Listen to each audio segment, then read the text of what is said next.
Welcome back. ഇന്ന് നമ്മൾ വന്നിരിക്കുന്നത് ചപ്പാത്തിയുടെ കൂടെയും ചോറിൻ്റെ കൂടെയും അതുപോലെ അപ്പത്തിൻ്റെ കൂടെയൊക്കെ കഴിക്കാൻ പറ്റിയ നല്ലൊരു അടിപൊളി സൈഡ് ഡിഷിൻ്റെ റെസിപ്പിയാണ്. ഇത് എല്ലാത്തിനും നല്ലൊരു അടിപൊളി കോമ്പിനേഷനാണ്. ഇതിൽ നമ്മൾ തേങ്ങാപ്പാൽ ചേർത്തിട്ടാണ് ഉണ്ടാക്കുന്നത്. അപ്പം ഈ കുറച്ച് വെണ്ടയ്ക്കയും ഒരു പൊട്ടറ്റോയും ഉണ്ടെങ്കിൽ നല്ല അടിപൊളി ഒരു ചപ്പാത്തിക്കും അതുപോലെ അപ്പത്തിനും ചോറിനും ഒക്കെ നല്ല ഒഴിച്ച് കഴിക്കാൻ പറ്റിയ നല്ലൊരു സൈഡ് ഡിഷാണ്. അപ്പോൾ ഈ ഒരു രീതിയിൽ നോക്കിയിട്ടില്ലെങ്കിൽ തയ്യാറാക്കി നോക്കുക. അപ്പോൾ അതിന് വേണ്ടി നമ്മളിവിടെ വെണ്ടയ്ക്ക എടുത്തിട്ടുണ്ട്. ഒരു 8 വെണ്ടയ്ക്കയോളം നമ്മൾ നന്നായിട്ട് കഴുകി ആ വെള്ളമൊക്കെ കളഞ്ഞിട്ട് തുടച്ച് ഈ ഒരു രീതിയിൽ നീളത്തിൽ കട്ട് ചെയ്തെടുത്തിട്ടുണ്ട്. അപ്പം വെള്ളമൊക്കെ കളഞ്ഞിട്ട് വേണോട്ട് എടുക്കാൻ വേണ്ടി, അല്ലെങ്കിൽ നമ്മൾ ഇത് ആദ്യം ഒന്ന് എണ്ണയിലിട്ട് വഴറ്റുമ്പം ചെറുതായിട്ടൊന്ന് പൊട്ടിത്തെറിക്കും. അപ്പം ആ വെള്ളമൊക്കെ ഒന്ന് കളഞ്ഞാൽ നല്ല രീതിയിൽ തന്നെ നമുക്ക് വഴന്ന് കിട്ടും. അപ്പോൾ നമ്മൾ ഇതിവിടെ മാറ്റി വെച്ചിട്ടുണ്ട്. ഇനി നമുക്ക് വേണ്ടത് ഇത് ഏകദേശം ഒരു 8 എണ്ണോളം ഞാൻ എടുത്തിരിക്കുന്നത്. ഇനി വേണ്ടത് നമ്മൾക്ക് ഇതിലേക്ക് പൊട്ടറ്റോ എടുത്തിട്ടുണ്ട്. അതുപോലെ തന്നെ ഒരു പൊട്ടറ്റോ ഇതാണ് കേട്ടോ എടുത്തിരിക്കുന്നത്, ചെറുതായിട്ട് കട്ട് ചെയ്തെടുത്തിട്ടുണ്ട്. പിന്നെ അതുപോലെ തന്നെ ഇഞ്ചി, വെളുത്തുള്ളി, ഒരു 4 വെളുത്തുള്ളിയോളം എടുത്തിട്ടുണ്ട്. ഒരു ചെറിയ കഷ്ണം ഇഞ്ചി, ഒരു പച്ചമുളക്, പിന്നെ അതേ പൊട്ടറ്റോ ഈ ഒരു രീതിയിലാണ് കേട്ടോ കട്ട് ചെയ്തിരിക്കുന്നത്. ഇനി വേണ്ടത് നമുക്ക് സവാള, ഒരു വലിയ സവാള സ്ലൈസായിട്ട് കട്ട് ചെയ്തെടുത്തിട്ടുണ്ട്. പിന്നെ തക്കാളി ഒരെണ്ണമാണ് എടുത്തിരിക്കുന്നത്. ഇനി നമ്മളൊരു പാൻ വെച്ചിട്ടുണ്ട്. പാനിലേക്ക് വെളിച്ചെണ്ണയാണ് ഒഴിച്ചു കൊടുക്കുന്നത്. അപ്പം വെളിച്ചെണ്ണ ചേർക്കുമ്പോഴാണ് ഒരു പ്രത്യേക രുചിയുള്ളത്. ഇനി ഇതിലേക്ക് നമുക്ക് ആ വെണ്ടക്ക, കട്ട് ചെയ്ത് വെച്ചിരിക്കുന്ന വെണ്ടക്ക ഇതിലേക്ക് ഇട്ടിട്ട് ചെറുതായിട്ടൊന്ന് വഴറ്റിയെടുക്കാം. അപ്പോൾ ഉപ്പ് കൂടിയിട്ട് നമുക്കൊന്ന് വഴറ്റിയെടുക്കാം. കുറച്ച് ഉപ്പാണ് കേട്ടോ, വളരെ കുറച്ച് ഉപ്പാണ് നമ്മളിവിടെ ഇപ്പം വഴറ്റാൻ വേണ്ടി ചേർക്കുന്നത്. ഒരു 2-3 മിനിറ്റ് നമുക്കിതുപോലെ ഒന്ന് മീഡിയം ഫ്ലെയിമിൽ വെച്ചിട്ട് നന്നായിട്ടൊന്ന് ഇതുപോലെ ഒന്ന് വഴറ്റിയെടുക്കാം. ചെറിയൊരു ട്രാൻസ്പെറൻറ്റ് കളർ ആവുന്നത് വരെ നമുക്കിതൊന്ന് നന്നായിട്ടൊന്ന് വഴറ്റിയെടുക്കാം. ഫ്ലെയിം ഒരിക്കലും കൂട്ടി വെച്ചിട്ട് വഴറ്റരുത്. ഫ്ലെയിം കൂട്ടി വെച്ചാൽ പെട്ടെന്ന് തന്നെ കരിഞ്ഞു പോകും. ഇവിടെ ആയിട്ടുണ്ട്. ഒരു 2-3 മിനിറ്റ് ആണ്ടോ ഞാനിവിടെ വഴറ്റിയെടുക്കുന്നത്. കണ്ടോ, ഒരു ട്രാൻസ്പെറൻറ്റ് കളർ ആയിട്ടുണ്ട്. അപ്പോൾ നമുക്കിതൊരു മറ്റൊരു ബൗളിലേക്ക് മാറ്റിയെടുക്കാം. ഏകദേശം ഒരു 2-3 മിനിറ്റ് മീഡിയം ഫ്ലെയിമിൽ വെച്ചിട്ട് വഴറ്റിയെടുത്താൽ മതി. ഇനി നമ്മളിതിലേക്ക് ചേർക്കുന്നത് നമ്മൾ അരിഞ്ഞു വെച്ചിരിക്കുന്ന ഇഞ്ചി, വെളുത്തുള്ളി, പച്ചമുളക് കൂടിയുള്ള അതാണ് നമ്മൾ ചേർക്കുന്നത്.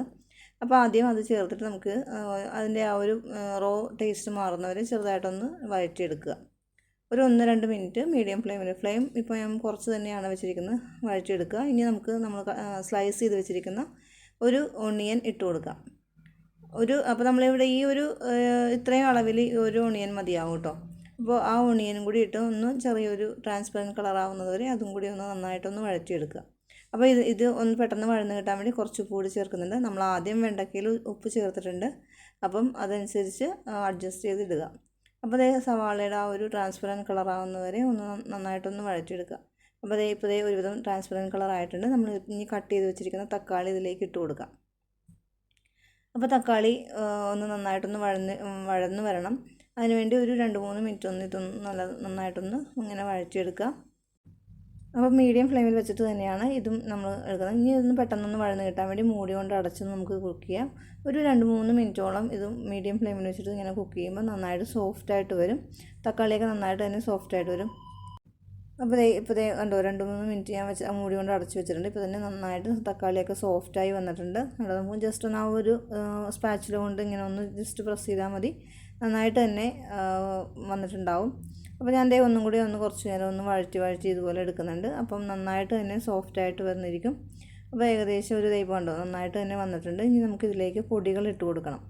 അപ്പോൾ പൊടികളായിട്ട് നമ്മൾ ഒരു 1.5 ടീസ്പൂണോളം മല്ലിപ്പൊടിയാണ് ഇട്ട് കൊടുക്കുന്നത്. ഒരു 3 ടീസ്പൂണോളം മല്ലിപ്പൊടിയാണ് ഇട്ട് കൊടുക്കുന്നത്. വലിയ ടേബിൾ സ്പൂണിലാണെങ്കിൽ ഒരു ടീസ്പൂണോളം മതിയാവും. ഇനി കുറച്ച് മഞ്ഞൾപ്പൊടി, ഒരു 1/4 ടീസ്പൂണോളം മഞ്ഞൾപ്പൊടി, ഒരു ടീസ്പൂണോളം മുളക് പൊടി, അതുപോലെ തന്നെ ഗരം മസാല 3/4 ടീസ്പൂണോളം ഗരം മസാലയാണ് കേട്ടോ നമ്മളിവിടെ ചേർത്തിരിക്കുന്നത്. 3/4 ടീസ്പൂൺ മതിയാവും. അപ്പം ഇതും കൂടി എല്ലാം കൂടി ഒന്ന് ഇട്ടിട്ട് നമുക്ക് അതിൻ്റെ ഒരു റോ ടേസ്റ്റ് മാറുന്നവരെ ഒരു ലോ ഫ്ലെയിമിൽ വെച്ചിട്ട് നമുക്ക് നന്നായിട്ടൊന്ന് വഴറ്റിയെടുക്കുക. ആ പൊടികളുടെയൊക്കെ എല്ലാം ഒരു റോ ടേസ്റ്റ് മാറുന്നവരെ നന്നായിട്ടൊന്ന് വഴറ്റി കൊടുക്കുക. ഇപ്പോൾ ഇതൊന്ന് വഴന്ന് വന്നിട്ടുണ്ട്. ഇനി നമ്മൾ കട്ട് ചെയ്ത് വെച്ചിരിക്കുന്ന പൊട്ടറ്റോ ഇതിലേക്ക് ഇപ്പോൾ ഇട്ട് കൊടുക്കുകയാണ്. പൊട്ടറ്റോ ഈ ഒരു മസാലയിലിട്ട് 2-3 മിനിറ്റ് ഇങ്ങനെ വഴറ്റിയെടുക്കുക. വെള്ളമൊന്നും ചേർക്കാതെ തന്നെ 2-3 മിനിറ്റോളം ഇങ്ങനെ വഴറ്റിയെടുക്കുക. ആ ഒരു മസാലയൊക്കെ നന്നായിട്ടൊന്ന് പിടിക്കുന്നവരെ ഒന്ന് വഴറ്റി കൊടുക്കുക. അപ്പോൾ 2-3 മിനിറ്റോളം ഇങ്ങനെ വഴറ്റി കൊടുത്തിട്ട് നമുക്ക് ഇതിലേക്ക് ഇത് ജസ്റ്റ് ഒന്ന് മൂടി കൊണ്ട് അടച്ചു വെക്കുക. ഒരു 1-2 മിനിറ്റോളം മൂടി കൊണ്ട് അടച്ചൊന്ന് കുക്ക് ചെയ്യുക. അതിനുശേഷം നമുക്ക് മൂടി തുറന്നിട്ട് നോക്കാം. അപ്പോൾ 1-2 മിനിറ്റോളം ഞാൻ വെള്ളമൊന്നും ഒഴിക്കാതെ തന്നെ ആ ഒരു മസാലയിൽ തന്നെ ഒന്ന് കുക്ക് ചെയ്തിട്ട് എടുത്തിട്ടുണ്ട്. ഇനി നമ്മളിതിലേക്ക് തേങ്ങാപ്പാൽ, രണ്ടാം പാലാണ് എടുത്തിരിക്കുന്നത്. ടിന്നാണ് എടുത്തിരിക്കുന്നത്. ഒരു കപ്പ് വെള്ളത്തിൽ, ഒരു കപ്പ് പാലിൽ ഞാൻ ഒരു രണ്ട് അല്ലെങ്കിൽ 1.5 കപ്പ് വെള്ളം ഒഴിച്ചിട്ടുണ്ട്. കാരണം തേങ്ങാപ്പാലിൻ്റെ കട്ടി അനുസരിച്ച് 1-2 കപ്പ് വെള്ളം ഒഴിക്കാം. അപ്പോൾ അങ്ങനെ ചേർത്തിട്ട് ഒരു കപ്പ് ഞാൻ എടുത്തിട്ടുണ്ട്. അതിലേക്ക് ഒരു 1/4 കപ്പാണ് ഞാനിപ്പോൾ ഒഴിച്ചിരിക്കുന്നത്. ബാക്കി നമുക്ക് പിന്നീട് ഒഴിക്കാം. അപ്പോൾ അതേ ഒരു നമ്മുടെ പൊട്ടറ്റോ ഒരു 5 മിനിറ്റോളം ഇങ്ങനെ കുക്ക് ചെയ്യുമ്പോൾ നന്നായിട്ട് തന്നെ കുക്കായിട്ട് വരും. നന്നായിട്ട് തന്നെ വെന്ത് വന്നിട്ടുണ്ടാവും. ഞാൻ മീഡിയം ഫ്ലെയിമിൽ വെച്ചിട്ടാണ് ഒരു 5 മിനിറ്റോളം കുക്ക് ചെയ്തെടുത്തത്. കണ്ടോ, ഇപ്പോൾ ഇതൊന്ന് മുറിച്ച് നോക്കുമ്പോൾ നമുക്കറിയാം നന്നായിട്ട് തന്നെ കുക്കായിട്ടുണ്ട്. കണ്ടോ, ആ ഒരു വിട്ട് വരുന്നവരെ ഒന്ന് വഴച്ചെടുക്കുക. ഇപ്പോൾ തേങ്ങാപ്പാലൊക്കെ ഒന്ന് കുറുകി വന്നിട്ടുണ്ട്. ഇനി ബാക്കിയുള്ള രണ്ടാം പാലും കൂടി നമുക്ക് ഇതിലേക്ക് ഒഴിച്ചു കൊടുക്കുകയാണ്. അപ്പോൾ ഒരു കപ്പും കൂടി ഞാൻ ഏകദേശം ഇതിലേക്ക് ഒഴിച്ചു കൊടുത്തിട്ടുണ്ട്. ഇനി നമുക്കിതൊന്ന് തിളക്കുന്നവരെ ഒന്ന് വെയിറ്റ് ചെയ്യാം. അപ്പോൾ നിങ്ങൾക്ക് എത്രയാണോ ഗ്രേവി വേണ്ടത് അതനുസരിച്ച് തേങ്ങാപ്പാൽ എടുക്കുക. ഓരോരുത്തരുടെ ഗ്രേവിയുടെ അനുസരിച്ച് തേങ്ങാപ്പാലിൻ്റെ അളവും കൂട്ടാവുന്നതാണ്. അപ്പോൾ ഇപ്പോൾ പാലൊന്ന് തിളച്ച് വന്നിട്ടുണ്ട്. ഒരുപാട് ഫ്ലെയിമിലല്ല നമ്മൾ ഇത് കുക്ക് ചെയ്തെടുത്തത്, മീഡിയം ഫ്ലെയിമിൽ വെച്ചിട്ടാണ്. അപ്പോൾ നന്നായിട്ടൊന്ന് തിളച്ച് വന്ന സമയത്ത് നമുക്ക് ജസ്റ്റ് ഒന്ന് ഇളക്കി കൊടുക്കുക. അതിനുശേഷം നമ്മൾ അവിടെ വഴറ്റി വെച്ചിരിക്കുന്ന ആ ഒരു വെണ്ടയ്ക്ക് ഇതിലേക്ക് ഇട്ട് കൊടുക്കാം.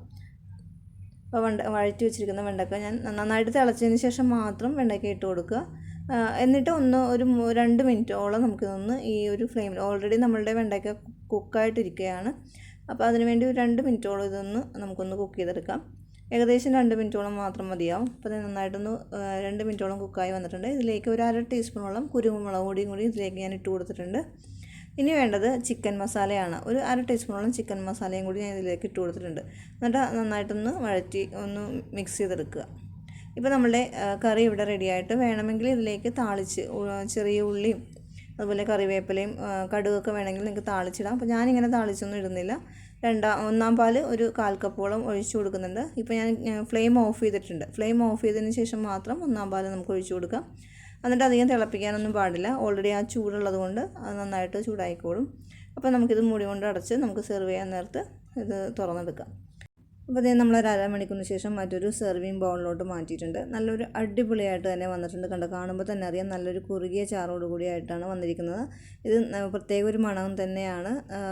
അതുപോലെ തന്നെ ഇത് പൊട്ടറ്റോ ചേർക്കാതെയും ഉണ്ടാക്കാം. ഞാനിവിടെ പൊട്ടറ്റോ കൂടി ആഡ് ചെയ്തിട്ടാണ് ഉണ്ടാക്കുന്നത്. അപ്പോൾ വേറൊരു കഷ്ണം കൂടി ടേസ്റ്റ് ചെയ്യാൻ കിട്ടുമല്ലോ. അതുകൊണ്ടാണ് നമ്മളിങ്ങനെ പൊട്ടറ്റോ കൂടി ചേർത്തിരിക്കുന്നത്. അപ്പോൾ നിങ്ങൾ ഈ ഒരു രീതിയിൽ തയ്യാറാക്കി നോക്കിയിട്ടില്ല എങ്കിൽ ഒന്ന് തയ്യാറാക്കി നോക്കണം. അതുപോലെ തന്നെ ഇത് ചപ്പാത്തിക്ക് മാത്രമല്ല, അപ്പം, ഇടിയപ്പം, അതുപോലെ തന്നെ പുട്ട്, ചോറ് എല്ലാത്തിൻ്റെ കൂടി നല്ലൊരു അടിപൊളി കോമ്പിനേഷൻ തന്നെയാണ്. അപ്പോൾ ഈ ഒരു രീതിയിൽ നിങ്ങൾ ഇതുവരെ തയ്യാറാക്കി നോക്കിയിട്ടില്ല എങ്കിൽ ഒന്ന് തയ്യാറാക്കി നോക്കുക. വീഡിയോ ഇഷ്ടപ്പെട്ടാൽ ലൈക്ക് ചെയ്യാനും നിങ്ങളുടെ ഫ്രണ്ട്സ് ആൻഡ് ഫാമിലിക്കും ഷെയർ ചെയ്യാനും മറക്കരുത്. മറ്റൊരു അടിപൊളി വീഡിയോ ആയിട്ട് കാണുന്നവരെ താങ്ക് യു ഫോർ വാച്ചിങ്.